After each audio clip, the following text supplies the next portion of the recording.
Join our incredible moms who have mastered the art of balancing motherhood in today's episode of We Time Convo. My name is Debbie. This is Liza. Moms sharing inspiring stories, practical tips, and a few hilarious anecdotes. And it all begins now.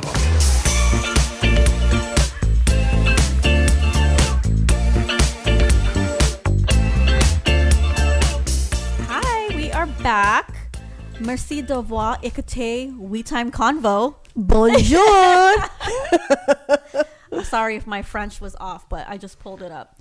But yes, we are back from, our little vacay, and we missed you so much, Debbie. Oh, I am extremely jealous. Like, honestly, this whole time I was like, I wish Debbie was here with us to experience the whole thing. But, this is just a reminder that, we are in July. We have a few more recordings left for the month, and then we will take a break in August. But we will be launching our YouTube channel, so you'll still be getting content from us, or content, and just keep a lookout for that. Different channel now. Yeah. Right? How exciting. Welcome back. Yeah, and we have our tea. We're drinking our tea here from London, our Earl Grey tea. Yeah. So I have my notes here with me. Yes, please tell me. Please tell me. Tell me, how was it? What do you want to know? Because have you been to Europe before? I have. Okay, what parts of Europe? I've been to London, I've been to Paris, and I went to Germany. Okay. So but that has been quite a while. When was the last time you went? I would probably say 20 years ago. Oh, so that was pre-Vanessa. Yeah, pre-Vanessa for Nice. sure. But when I was there, I loved it. Obviously, it's such a different vibe, right? Yes. So I just took in the culture, just everything that you learn in school and seeing it live.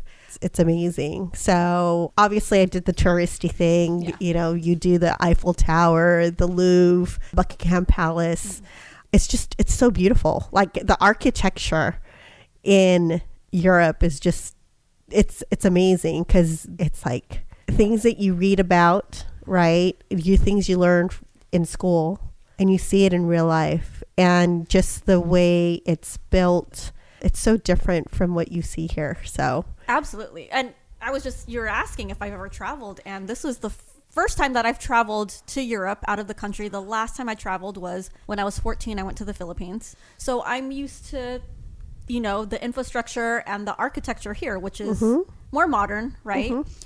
And I was just like so blown away because we come from, a place that's dominated by HOA, right? So everything pretty much has to look the same. But I was just taking in everything, and like the houses in London, the way that they are is just so charming, right? Yes. They're all different. Like I noticed the doors are different colors, the brick houses, and you're just like, oh my gosh, like what is this? Well, and they do such a great melding of like old and new.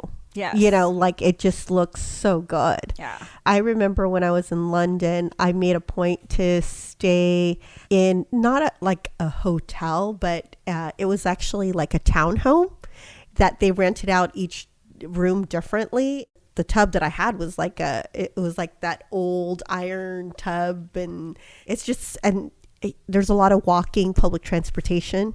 Yes, be prepared to walk a lot. I think we were kind of gauging our steps. I think we got in an average of 20 to 25,000 steps a day, which is not surprising because it's a walking place. Not like here where I think we're just so accustomed to getting in a car and driving. And then obviously their public transportation is much better equipped, I think. Oh, it's amazing. Ours, right? It's amazing. I just kept thinking to myself, if only transportation was this easy and this efficient in the US, like, because Ava even got a hold of the transportation system and everything pretty quickly. Like she guided us on her own in London pretty quickly. Yeah. And all the stops are within walking distance places. The buses come every 7 to 10 minutes. It's just super efficient and very cost efficient too. I want to say I pulled up some costs here just because I was doing some research, but in London a single fare is $3.20 US, right? It depends on like I guess the zoning here, but you can get like an unlimited day pass like for 3 days for $32 US, which is like nothing, right? Yeah. And like the metro system, which is like kind of like the underground bus system, it's super easy. Yeah, no, I mean, from what I remember, and that was, like I said, about 20 years ago, it was, it was really easy to get around. I don't remember it being difficult at all. I actually flew to Europe by myself. I went on Virgin Air. And I was like blown away at Virgin Air just because it was so luxurious. Like it was felt different. Before I went to Europe, I had traveled more like internally in the US, and then I've obviously done Asia, but it's just kind of it was just so different. And the feeling is so different than Asia, but I don't know. I feel like everybody should experience different parts of the world. Yeah. I know people who've never left like San Jose, like never left California. I always encourage people like you need to explore and by the way, there's quite a bit of stuff even in the US that people should be exploring as well. You don't have to go international, right? But international, obviously, you get a huge culture shock. I mean, yeah, it was an incredible eye-opening experience for me. Now, here's my question. When you went, what was what stuck out to you now that you're back? What sticks out to you with Europe? So again, it goes back to the architecture, right? I just am so used to everything here in the Bay Area, how everything looks. And I never really paid attention to how everything looks here. But in Europe, especially in like Paris, I just appreciated beautiful things, right? Like, you go to the Louvre, we went to Versailles. And like, I'm not really into like art or museums or anything like that. But when you go there, you're just like in awe. It's like, oh my God, I saw the Mona Lisa. Yes. And, oh my God, I'm in a palace. It's so beautiful. Like even like, can you imagine like that palace of Versailles used to be someone's home. Yeah. Right. Like, so you went to the Louvre, obviously, because you saw the Mona Lisa. I was blown away with the Louvre just because it's huge. Like nobody tells you how huge it is. I think Ava said that it takes like 3 full days to actually take in everything in the Louvre, which is a famous museum there, for those that don't know. And, it holds very priceless art and statues, paintings. Yeah, everything. But what also I was blown away with the Louvre is these sculptures and paintings were massive.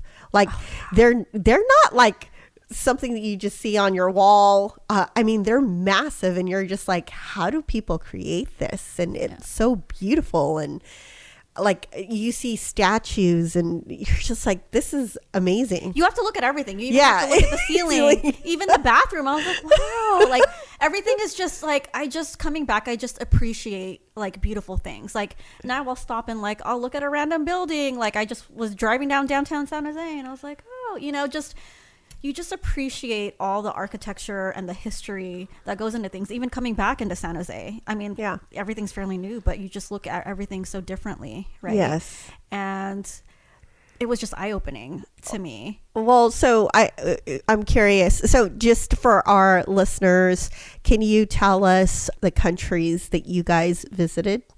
So in order. So we went to London. I think our first couple nights in London, we stayed in Greenwich. Is that right? Greenwich. Is that how you say it? Yeah. Greenwich or Greenwich. And then after that, we took a train to Paris, and we actually stayed with a really good friend of Irene. Her name was Anna. So it was like what was her last name? The Benjamin / Santos family, which she was amazing. She cooked for us every night. Me and Ava slept in her bed while she slept she was super, super sweet. And she had a daughter, Rianne, who was, she was off for summer break, and she would go with us, and she kind of like showed us around and translated for us. How old was she? She was 12. She's 12. Oh, She's wow. 12. Yeah, very lively, hyper girl. But so we stayed with them the majority of the time, which was really, really nice. Do they speak fluent French, by the way, or So kind of? Anna she could understand it, and she spoke a little bit of it. I think she could understand more than she could speak. Her daughter Rayanne was fluent in French and English.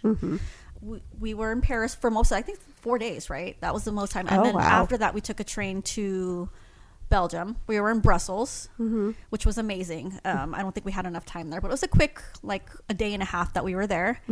Then we took a train from Brussels back to London, but we were on a different side of London. I don't even know what side of London we were at.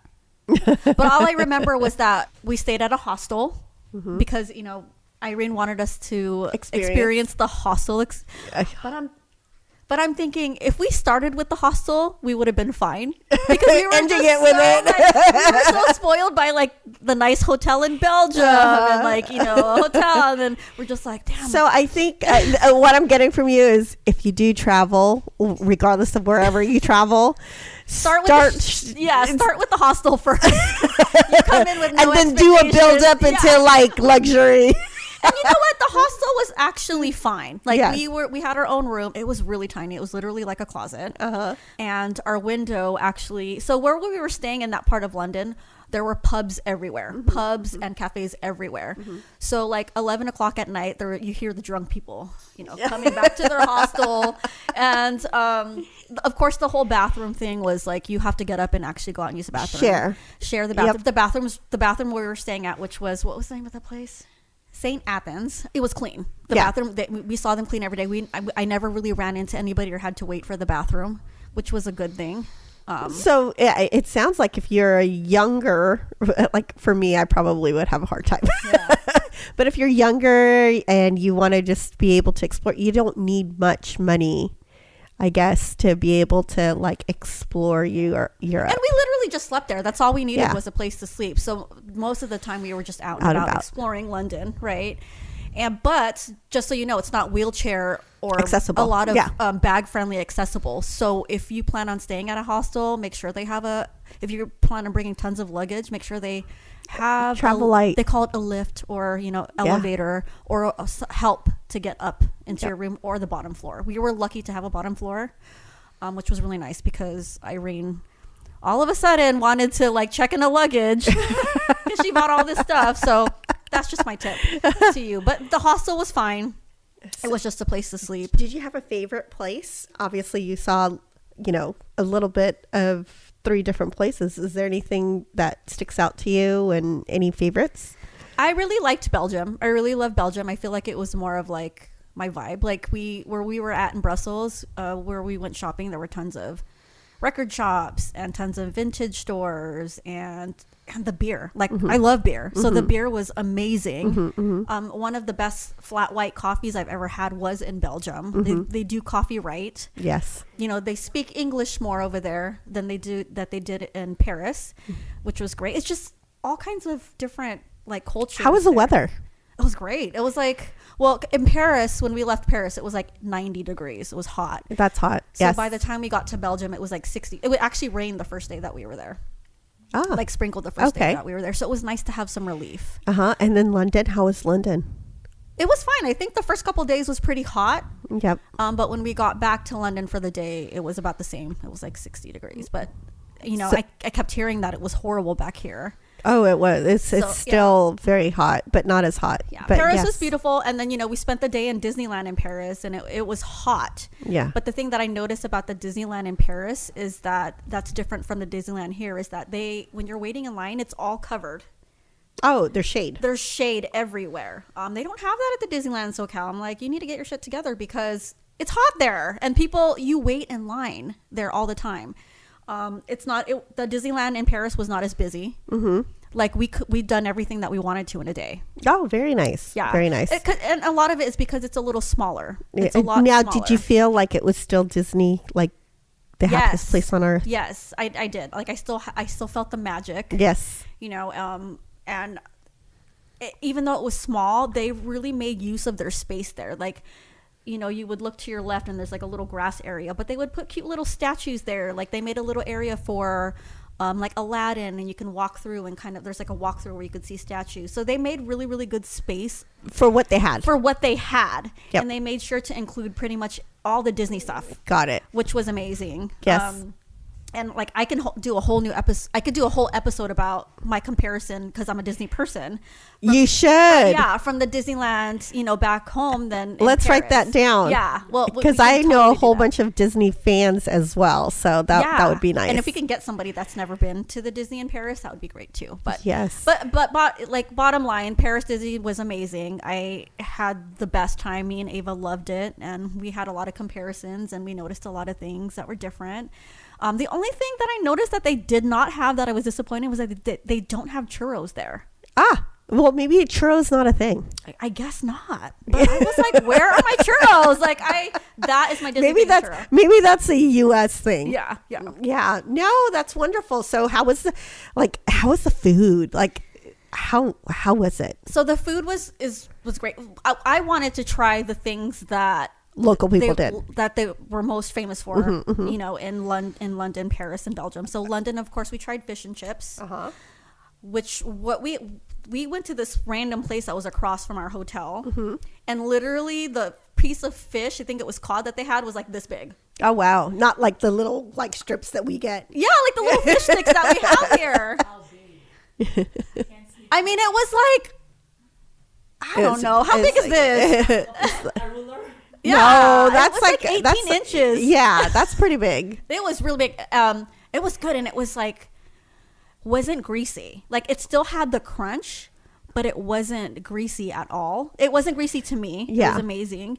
Their fries were like, okay. They had better fries in Belgium. I thought their fries in Belgium were amazing as well. Beer was good.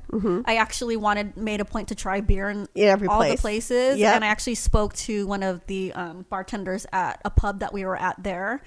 And I was like, oh, because I'm really into IPAs and hazies and all that. And I was like, I noticed that they had like one IPA. And I was like, is it kind of like, are IPAs really not a thing here? And he's like, you know, it's actually getting a little popular here, but we're more into ales and lagers. Got it. You know, and I had a lager, which was great. Like I had the pub experience. Yes. And even Ava got to sit in that pub with us. Got it. So talking about food, it's such a big part, I think, from what I recall from being in Europe. A lot of people, like, they socialize. It's like such a socializing. It's not like we go eat because we're hungry. It's really we go eat to meet people, to see people, to like just enjoy and lounge. Did you get that vibe? Oh, yeah. So we were at this little cafe or restaurant in Paris, and it was packed. I don't know. It might have been like 1:00. I guess that's maybe their lunch hour. And we sat by the window, and me and Irene were kind of just observing people that were sitting outside, right? And we were there like what I noticed about Europe is that they take their time getting their food to you, right? Yeah. We sat there for a good hour and a half, and then Irene's looking outside and she's like, do these people not have to go back to work? They were just drinking wine and sitting and chatting, and we're just so used to just like, serve us our food, we gotta go, but they like to take their time getting their food to you. And well, and what I remember too is like when you go out, there's a lot of outdoor, it's not just eating inside. There's a lot of outdoor seating. And what I notice is the outdoor seating, like it's not, here when you're outdoors, the seating is faced to each other, right? And what I notice is a lot of times the seating is faced kind of outward. So when you're sitting, you're still socializing with your, whoever you're meeting, but you're also like looking to see like what else is out there and just kind of taking it in. I mean, to me, it's just beautiful. Like in London, like the pubs. Yeah. I mean, they were just always full. And I noticed in Belgium, we were looking for coffee shops, right? Because I always had to have my coffee every day. And we noticed that the bars were open earlier than the coffee shops. And I'm thinking maybe it's because everyone's up drinking beer and nobody gets up early enough to drink coffee. I noticed beer was cheaper than water. Wow. Like getting a, Bottled water is bottled expensive. water. So, I mean, my brother's girlfriend told me once she would order a lot of water in Belgium. When she went to Belgium, they just looked at her like, "You're not going to have a beer?" It's like 10 o'clock in the morning, Yeah. because that's just their thing. And I just can't say enough of the beer. They do beer very well in Belgium. How are the people? Are they friendly? Yeah, I didn't come across anyone that was like rude. They were super helpful. I think it helped a lot that they spoke English. In France, I think they are more, I don't want to say that people were rude, but I think they preferred that you at least try to speak French. I think saying bonjour or bonsoir or bonjourne, like have a good day, it goes a long way in France. Like they really, really appreciate it. Yeah. I mean, there was actually a time when we were at a restaurant with, it was, I think, one of our last nights there with Irene's friends. We took them out to dinner, just kind of thanking them for letting us stay there. Their hospitality. Yeah. And we really wanted bread because we had, butter for our bread. And this guy, comes and he serves us water. And like Anna was like, can we have butter? And she even like did this thing where she spread it on the bread. And he just kind of like ignored her for a little bit. And she's like, do you have butter? And he was like, I don't speak English. And then he just laughed. And I think that was maybe the only time where I ever was like, wow. That was a little rude. Yeah. But at the same time, I'm kind of like, they're probably tired of it. Yes. We're in their country, right? I don't know. And it bothered me. It really bothered me that he was like rude like that. But I don't think they take it personal. I think it's just kind of like, oh, okay. Yeah.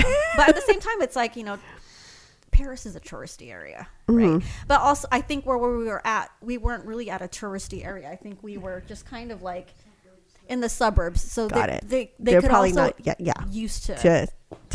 Yes.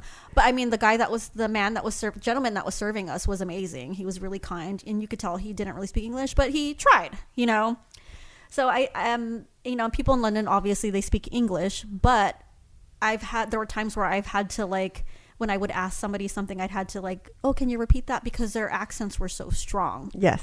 And there were a couple times where I asked for the bathroom and they just kind of looked at me, the bathroom. And I was like, oh, they're like, oh, the loo. And I was like, oh, yeah. Like, bathroom, what's that? Well, so speaking of coffee, so my parents, when they went to Europe, one of the things that stuck out, because my parents drink coffee, and they actually didn't like the coffee in Europe because it was so strong, because they're so used to American coffee, right? Yeah. And so you talking about beer and coffee, because you enjoy it, how did you feel coming from like what you experience here to experiencing over there? I love the coffee there. I love strong coffee. So it was right in your alley. Yeah, I can't call myself like a coffee connoisseur, but like I love coffee and I love strong coffee. I don't put sugar in my coffee. I like to taste the coffee. And so I didn't really have a lot of coffee in Paris, just because there wasn't a lot of cafes there where we were at, like that were within walking distance. I've had like espresso, which was like, same in the US. London and Belgium, they do coffee very well. And I've gone out of my way to go to places here. I am like so jealous.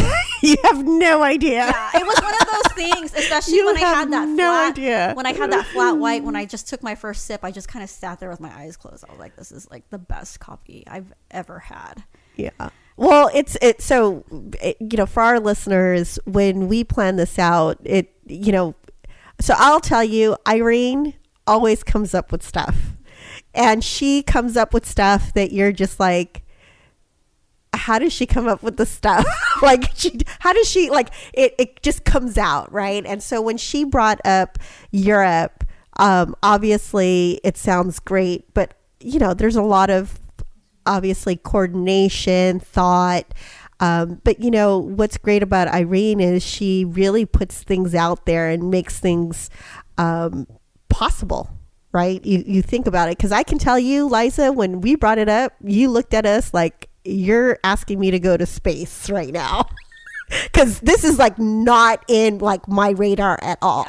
right? And, and I was just going to bring that up towards the end, that like I wanted to thank Irene for this incredible experience, because like when she brought this up, what was it, in December, I just kind of looked at her like, girl, you crazy.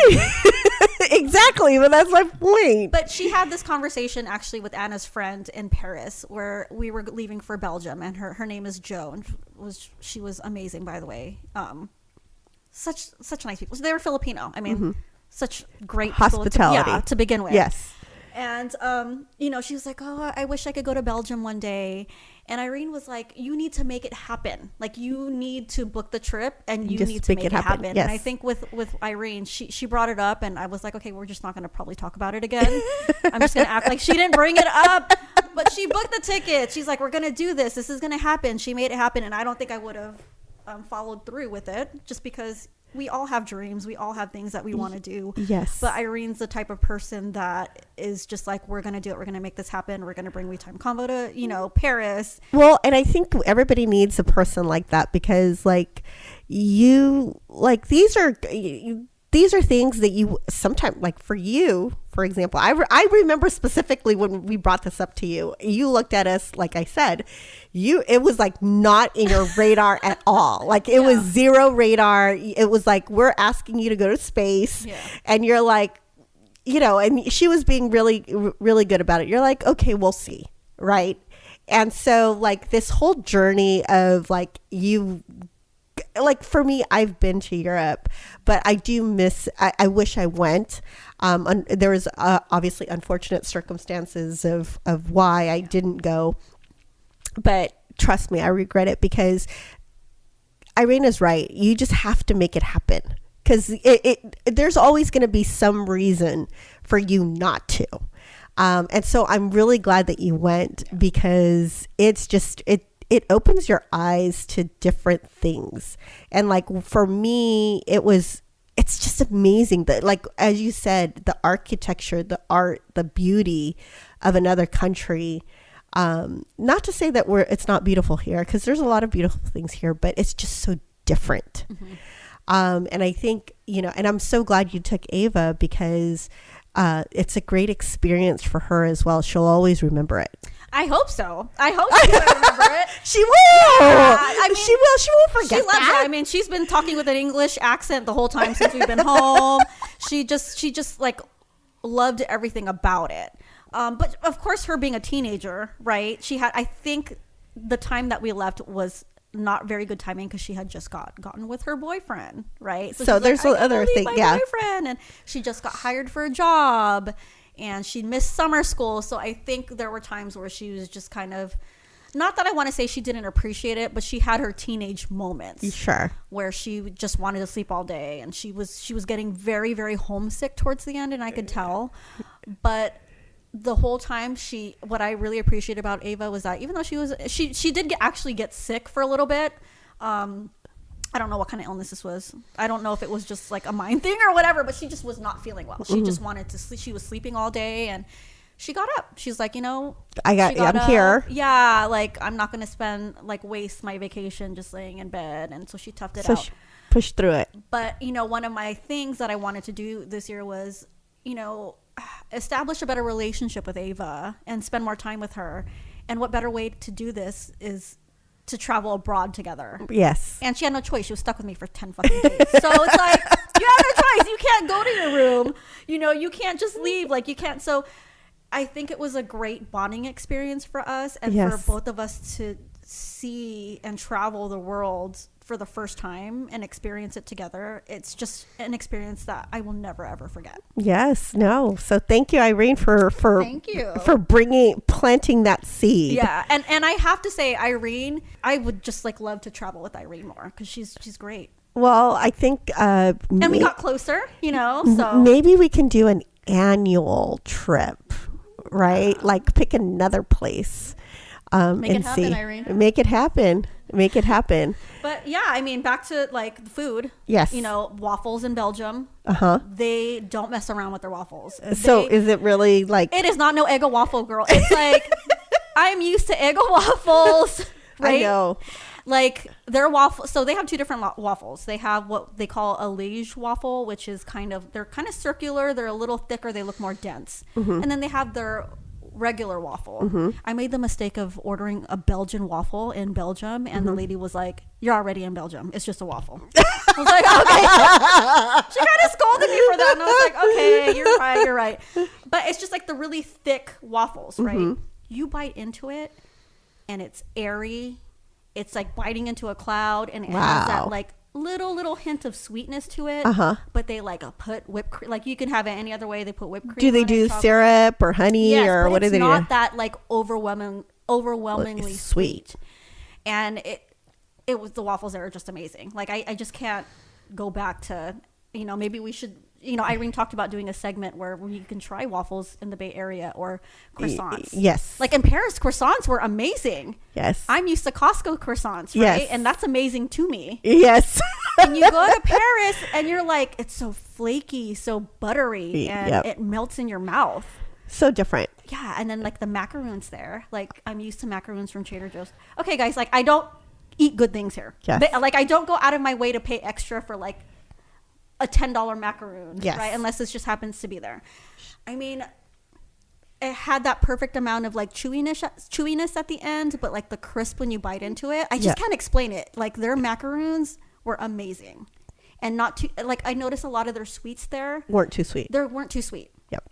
So yeah. And one of the things that I also noticed, and I don't know if this still rings true, but the portions are smaller. Like it's very noticeable. The portions in Europe when I went was much smaller than what I experienced here. Did you find that as well? Because Vanessa and I can easily share, like me or Peter and I can easily share an entree. I wouldn't necessarily say that we could do that in Europe. Even their soda cans are actually a lot smaller than I noticed that, our regular 8-ounce soda can, I think there it's like 6 ounces. I got it. I think I didn't notice anything being really small. Like in Belgium, I think things were bigger. You guys we were shared a lot of things, so I didn't notice the portions. Like in Paris, we were at a restaurant, we ordered food, and it was pretty like a big portion. But in London, when we had Indian, by the way, that was the best Indian food I've ever had, was in London. I've heard. In Soho, yeah. I've heard, yes. The best. It was perfectly seasoned. And I think it was more of just like a nicer restaurant. So, of course, their servings were smaller. Smaller, okay. Belgium, I think their servings are pretty big. Irene got a crepe that was like, I don't know, pretty as big as a fish in London. Well, you did talk about the fish and chips being, the fish was pretty big. Now,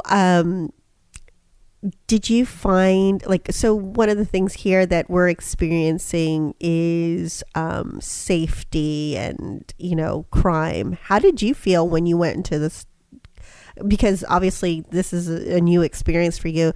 Did you feel unsafe, or is there pockets where you're just like, So going into the trip, I kind of did my research. So I was scared of pickpocketers, literally scared out of my mind. I got this purse that locked. Yes. And I was like, I am not going to get pickpocketed. So that was my biggest fear. Okay. Was being pickpocketed in Paris. Not necessarily held up with a knife or something like that. Well, there was one time where we actually went, Irene thought it was the best idea to go watch a movie in French. and it was nighttime. So it was me, and Ava wasn't feeling well. So she sat out in the movie. She stayed with Anna, but it was me, Irene, and Anna's daughter, the 12-year-old, Rianne. And so it was nighttime by the time we got out of the movie. And I was scared. I was like, I have a purse. Are we going to be robbed because we're American? Yep. And, I had my passports in my purse. And I was just scared. And Rand's like, no one's going to want your passport. But I'm like, but they're going to want my purse. But when we got out of, I want to say we got out of the movie, it was 12, midnight, past 12. And I was scared. But there were people walking on the streets. There was there was a lady walking her dog. There were couples walking on the street. So it wasn't scary like that at all. But there was one place in London where, so Irene wanted to see, I don't know if you've seen that show Baby Reindeer. No. So there's this show called Baby Reindeer, and there's a pub, a very famous pub that's based off of that. The pub that's in that show is based off of a famous pub in London. Okay. And so she's like, I want to go check to that. it out. Yeah. So she took us, I think it's called Camden Lock. Okay. It already sounds like it was a very sketchy part of London. I was like, it looked like San Francisco. Yeah. There were homeless people. I'm sure there were people that were on drugs. It just was very sketchy. It was not clean. Yes. Like it basically looked like, the Tenderloin of Yes. San Francisco. Like I was like, where are we, Irene? Yes. Like where did you take us? I mean, of course, it was during the day, but I was like, Irene, good thing we didn't come at night because I would have felt really unsafe. Got it. But that was the only other time that like I just was a little scared. And I saw little to no homeless people. Ooh. Other in Europe. In Greenwich, I didn't see any. When we went to kind of like Piccadilly Circus area in London, like you come across a couple, but that's it. Like I didn't. And on the subways, and BART here, like you see all the crazy people come out right on the bus. We didn't see that at all. Got it. They were all just normal because everyone just takes transit there. Yep. So I didn't get pickpocketed. And I feel like you always have to be, even if you're in a foreign aware. country. Yes. Yeah, like always keep your purse in front of you. I'm notorious for leaving my purse open. When I'm out, just don't do that there. Yeah. Got it. So wow. So I mean, God, would you go back? Absolutely. Yeah. Absolutely. I definitely would go back. I think Paris, I've seen what I needed to see in Paris. Unless you're a huge shopper, like unless you really, really want to shop and spend tons of money, I would go back. But that's not my thing. Yeah. And and I did notice like fashion, right? The women in Paris are beautiful. They looked no together. matter what time of day, they were all put together. They like wearing black there. Like, are they? Not, are you saying that they don't wear their pajamas out? I didn't or see sweats? any teenagers wearing pajamas or sweats in Europe at all. What? Yeah, I know. I was like, you guys don't wear that here.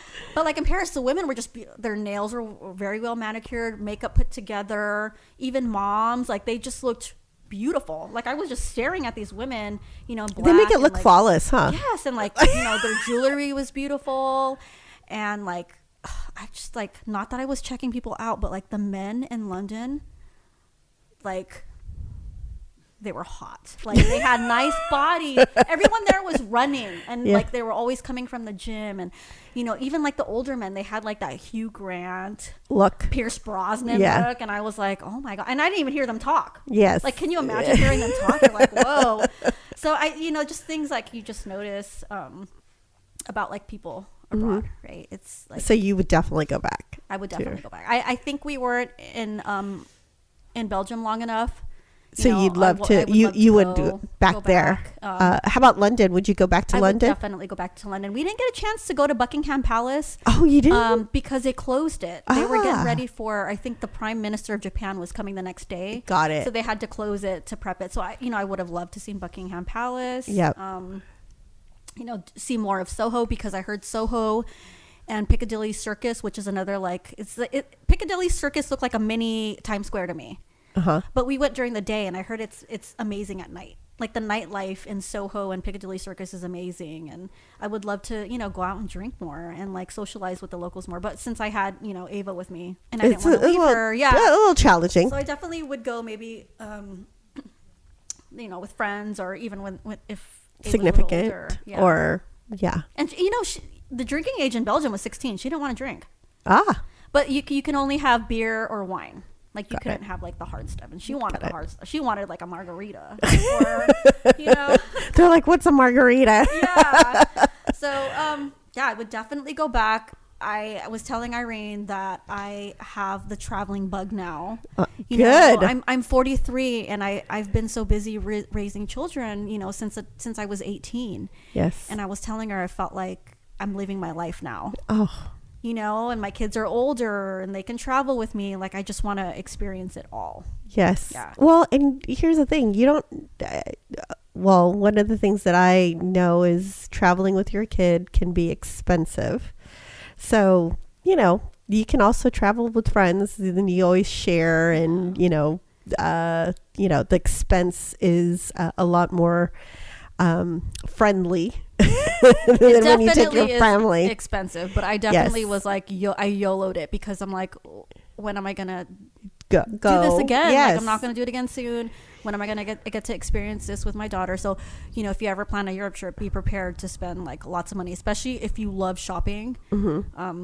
Just because, it's the fashion of Europe. Yes, yes, it's a mecca. Yeah. But I mean, no, I'm so glad that you went, and I'm so glad you got a taste and experience. I always would recommend, like, a lot of people go like Asia or Europe, and it's just like, it's so hard to pick. Like, you can't just pick one or the other. You should go to both. I that's how I feel. You should travel the world. There's like a whole new, yes, I agree. But there's just so much to see, and I think the worst is you really stop yourself. Like, I remember a coworker told me that he was going to Europe, and he was going to go for like 5 days. Like, I'm like, oh, that's it? Like, why would you even go? You're like, he's like, you just take off, you arrive, you get there, and then you just come back. Like, it's just, people hinder themselves from these experiences because he's like, you don't need more than 5 days. You can experience one place in Europe and then come back. Is it ideal? Probably not, but you can do it. I think a lot of people go like, I need at least 10 days.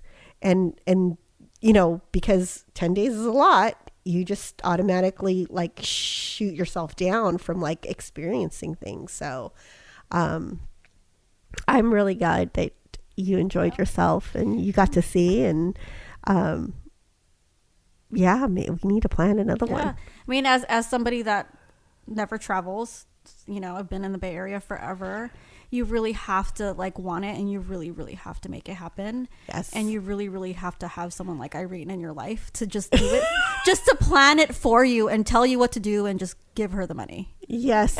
Well, that's how it was for me when I went to Asia. Yeah. Is that our friends had already planned it, and it was just like the only person stopping us was us. And so you're absolutely right.